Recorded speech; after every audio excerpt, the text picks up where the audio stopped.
Hello friends, आपसे मिलने आपकी सखी एक बार फिर से हाजिर है। हमारे जीवन में अच्छी बुरी कितनी ही परिस्थितियाँ आती हैं, लेकिन हर उतार चढ़ाव के साथ हम सामंजस्य बिठाना सीख ही लेते हैं। और कभी कभी तो इतनी विचित्र घटनाएं हो जाती हैं जो लगती तो साधारण हैं, परंतु कुछ समय उपरांत जब उसकी स्मरण आता है कुछ अलग सा ही एहसास कराती हैं। कभी सीख देती हुई लगती हैं तो कभी हंसाती और गुदगुदाती हुई। ऐसी ही घटना का जिक्र आपसे करना चाहूँगी अपने नए लिखे गए एक व्यंग्य के रूप में।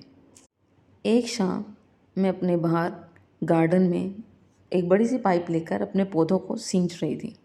तभी पीछे से एक आवाज़ आई, सुनिए आंटी, यहाँ कोई आसपास मस्जिद है क्या?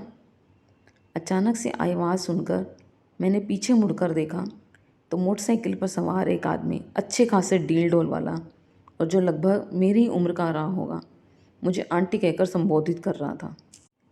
उसके मुंह से आंटी सुनना ये मेरे लिए आश्चर्य की बात थी और मेरे हाथ से पाइप छूटते छूटते बचा।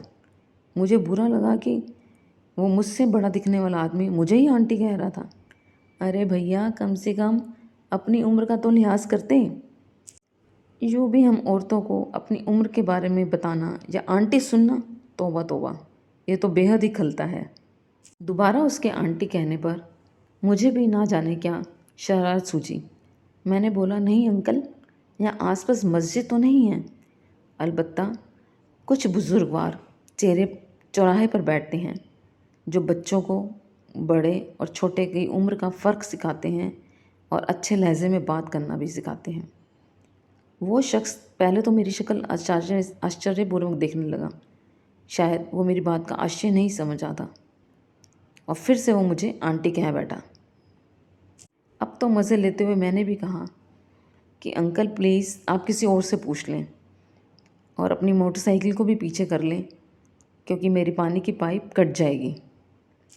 2-3 बार खुद को अंकल सुनने पर उस व्यक्ति के चेहरे पर अजीब से भाव थे, जिसे देखकर मुझे मज़ा ही आ गया और उसके जाते ही मेरी हंसी का निकलना स्वाभाविक ही था। और आज भी जब भी मैं इस किस्से को याद करती हूँ तो बेहद खिलखिला कर हंसती हूँ। आशा करती हूँ आप सबको भी ये गुदगुदाएगा।